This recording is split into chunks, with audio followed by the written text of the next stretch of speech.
आप होकर एक भाव का होकर के हम जो है अगले भाव में जो है बुरी और अनपेक्षित को जा सकते हैं। ऐसी भावना से आपके माहौल और मंगल का आशीर्वाद हमारे आशीर्वाद भक्ति हुई कुंदकुंद स्वामी जिन्होंने कहा बाबू बेटा सुनो, कुंदकुंद स्वामी हुए उन्होंने कहा है कि तीर्थंकर जैसे महापुरुष की क्यों ना हो, जिनको तीर्थंकर प्रकृति का बंध है, तीर्थंकर में जन्म भी हो गया, ऐसे महापुरुष की क्यों ना हो।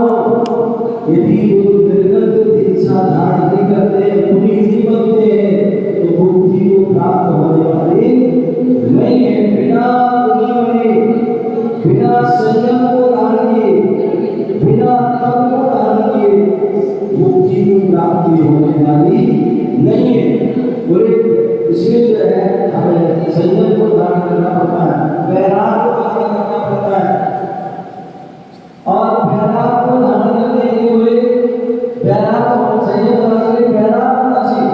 यदि बिना वैराग के आपने दीक्षा दे दी तो मालूम कैसा होता है, जैसे आपने देखा बकरी होती है, बकरी के गले में क्या होता है, एक खंसा होता अंग, वो ऐसी लटकता है, उसकी कोई कीमत नहीं होती। उसी प्रकार बिना वैराग के अपनी भी बन गए दिलों के तो फिर आपका कल्याण होने वाला नहीं है। इसलिए वैराग का होना जरूरी। और वैराग का होता है जब जो है संसार की जो वस्तु है या पंचेंद्रिय के जो विषय है उनसे जो राग है, उन राग से जब भेद होगा, जब उनसे भेद होगा, उन राग की वस्तु से, राग के विषयों से भेद होगा, तभी वैराग होगा। ठीक है ना? तो भेद होना मतलब विरक्ति भाव, अनासक्ति भाव होना जरूरी है, तभी वैराग होगा। जब ऐसा वैराग होता है तो क्या फायदा होता है? तो आचार्य भगवान ने कहा है वैराग्यात् शाश्वतं जीवे, वैराग्यात् दुःख नाशनम्, वैराग्यात् काय आरोग्यम, वैराग्यात् मोक्षदं सुखम्। बहुत से लोग बोलते हैं वैराग से क्या होता है, दीक्षा लेने से क्या होता है, क्या होता है? राकेश भाई क्या होता है वैराग करने से? बोले वैराग्यात् शाश्वतम्। यदि आपने सच्चे मन से वैराग प्राप्त किया तो आप शाश्वत, अभी तक आप अनादि काल से पर वस्तु के माध्यम से क्षणिक सुख को प्राप्त कर रहे हैं, जिसमें सुख कम दुख ज्यादा रहता है। लेकिन आपने वैराग धारण किया, संयम धारण किया तो आपको शाश्वत आत्मा का सुख, जो शाश्वत सुख है, जो एक बार में सुख प्राप्त हो गया तो फिर आपका वह सुख कहीं जाने वाला नहीं है। लेकिन कब होगा? जब वैराग होगा। तो वैराग शाश्वत चीज, वैराग से शाश्वत की प्राप्ति हुई। बिना वैराग को धारण करके शाश्वत की प्राप्ति होने वाली बहुत से लोग मिले जो घर में रह रहे, गृहस्थी में रह रहे, और क्या कहते हैं आत्मा का अनुभूति हुई। ये सब जो है जो चर्चा करते हैं उनको अनुभूति भी हुई, क्योंकि बिना पुण्य वाले, बिना वैराग को धारण किए आपको अनुभूति आत्मा की होने वाली नहीं। तो वैराग्यात् शाश्वतं जीवे, वैराग्यात् दुःख नाशनम्। बाबू बेटा, बाबू क्या नाम? खड़े हम सिक्का देगा, सिक्का पॉइंट देखिए ना, उसके कितने पहलू होते हैं? दो। कितने बोले पहलू होते हैं? दो। एक क्या होता है, हेड और एक टेल। कभी एक पहलू का जो है सिक्का दो पहलू होंगे, दो पहलू होंगे, तभी वह जो है तो कहने का कारण जहाँ सुख होगा वहाँ दुख भी होगा। सुख की अनुभूति हो रही है तो किससे हो रही है? सुख से हो रही है। और दुख की अनुभूति होगी तो वो भी सुख से होगी। तो यदि हमें वैराग्य से हमें सुख मिल रहा है तो क्या होगा? वैराग्य दुख नाशनम, बिना दुख का नाश किए, जब तक दुख का नाश नहीं होगा तब तक सुख की प्राप्ति नहीं होगी, सुख का अनुभव ही नहीं होगा। तो वैराग्य से भी क्या होता है? वैराग्य से क्या होता है? सुख की प्राप्ति। और वैराग्य से क्या होता है? दुख का नाश हो रहा है। तीनों कर्मचारी खड़े हैं, अभी सब बुजुर्ग थे, सबकी उम्र जो है 60 से ऊपर है। इन्हें पता होगा कि घर में रह गया है और घर में रह करके जो है गृहस्थी में रह कर कितने दुख हैं, उस सारे दुखों का वो अनुभव करके आगे समझ गए ना? सारे दुखों का अनुभव और भोग वासनाओं के सुख को भी भोगा इन्होंने। लेकिन उन दोनों को उन्होंने क्या कर दिया? उन्होंने देखा कि ये वास्तविकता कुछ भी नहीं है, ये सब क्षणिक है, इसलिए उनको छोड़ करके आज शास्त्र सुख को पाने के लिए यहाँ पर आ गए। कितने ऐसे लोग होते हैं, हो सकता घर में एक दिन के लिए भोजन का छोड़ पाए, एक दिन के लिए कोई बस रात्रि भोजन, एक दिन के लिए कुछ भी ना छोड़ पाए। लेकिन जब वैराग्य हो जाता है तो आजीवन को छोड़ देते हैं, सब कुछ छोड़ देते हैं। ये सब वैराग्य, तो वैराग्य सुख स्वास्थ्य चीज है, वैराग्य तो विनाशनम, और वैराग्य का है आरोग्य। जिसको वैराग्य हो जाता है तो क्या होता है? आरोग्य का भी प्राप्ति। तो बाबा जी खड़े हैं, उनसे पूछते थे, बाबा जी आप स्वस्थ हो? कोई परेशानी, कोई कष्ट, कोई कष्ट, कोई आत्मा स्वस्थ है, बस हम मस्त हैं। क्या आत्मा स्वस्थ है? बस हम रोग बीमारी को कष्ट को उसके बाद सोचते कि उसका कोई विचार ही नहीं करते, उसका अनुभव ही नहीं करते, हम तो अपने ध्यान में लीन रहते हैं। तो ऐसे वैराग्य का आरोग्य, वैराग्य को धारण करने से आरोग्य की प्राप्ति हो जाती है। क्या हो जाती है? आरोग्य प्राप्ति। सारे रोग बीमारी अपने आप दूर हो जाते हैं। क्यों? क्योंकि वैराग्य है।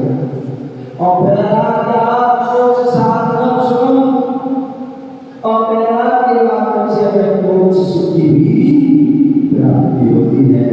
ऐसे हम वैराग्य हमारे लिए दिया। और अरविंद भैया, अरविंद आपको पता है कि नाम बड़ा सुंदर होता है। एक अरविंद हमारे गुरुदेव थे, विराट सागर जिनका जन्म पथरिया में हुआ। बोले अरविंद जो है इसको कहते हैं कमल का पर्यायवाची नाम जो है अरविंद होता है। और वैसे जबलपुर में ताल है बहुत सारे, तो ये ताल में हुए गुरुदेव रूपी जो है हमारे आचार्य गुरुदेव विराट सागर रूपी जो कमल खिला था वो तो पत्थरों में खिला था। क्या भाई वीरेंद्र भैया ये क्या मुझे तो पता है, नैनागढ़ के पास में है तो वहाँ सब पत्थर ही पत्थर है। नैनागढ़ के पतला पथरिया में छोटे टुकड़े को पथरिया कहते हैं। क्या कहते हैं? तो ऐसे उस पत्थर की नगरी में जो है पत्थर में यदि कमल खिला था तो कहाँ खिला था? वो आचार्य विराट सागर रूपी अरविंद जो पथरिया में कमल खिला था। और वो कमल ऐसा खिला था, सामान्य कमल जो है वहीं तक सीमित होता है, वहीं तक खुशबू देता है। लेकिन विराट सागर की जो पथरिया जो फूल खिले पूरे विश्व में खुशबू थी। आज वो बनी नहीं है, उसी खुशबू की जो है क्या है महक, उसी जो है कमल की जो है पापड़ी, उसकी कली ये जो है आज भी विस्तार हो रहा है।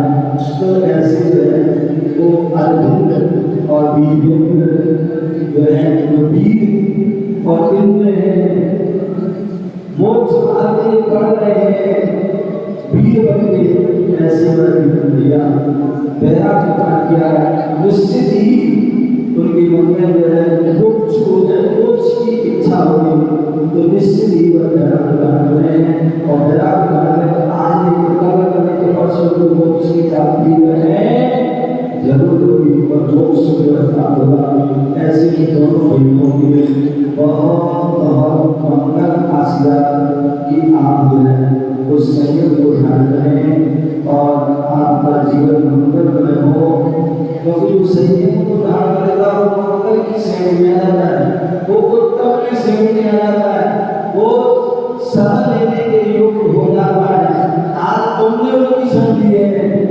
कल तुम्हारी शरण में बहुत से लोग आएंगे तो ऐसे वो शरण मंगल और उत्तम कौन होते हैं पांच परमेश्वरी होते हैं कोई होते हैं तो पांच परमेश्वरी बनने की श्रेणी में जा रहे हैं उन सभी के लिए बहुत बहुत आशीर्वाद ये आप सभी जो है और उस बात करें और आपके बहुत बहुत मंगल आशीर्वाद यहाँ पर जितने भी लोग बैठे हैं अभी हमसे हुआ साधना होगी और उसके बाद हम दोनों भैया की गोद भराई होगी क्योंकि गोद भराई हालांकि धीरे धीरे खड़े हैं अभी मैं बमोली गया था मैंने उस समय कहा गणपति मान पड़ा कि भैया की दीक्षा हो रही मैंने कहा भैया दीक्षा हो रही चलो तुम्हारे फिर उन्होंने तुम्हारे दूध भराई करते हैं बोले नहीं भैया आप भरवाएंगे आपसे लेकिन अभी नहीं अभी बहुत नहीं हुआ है अभी गुरुदेव क्या करेंगे जो भी है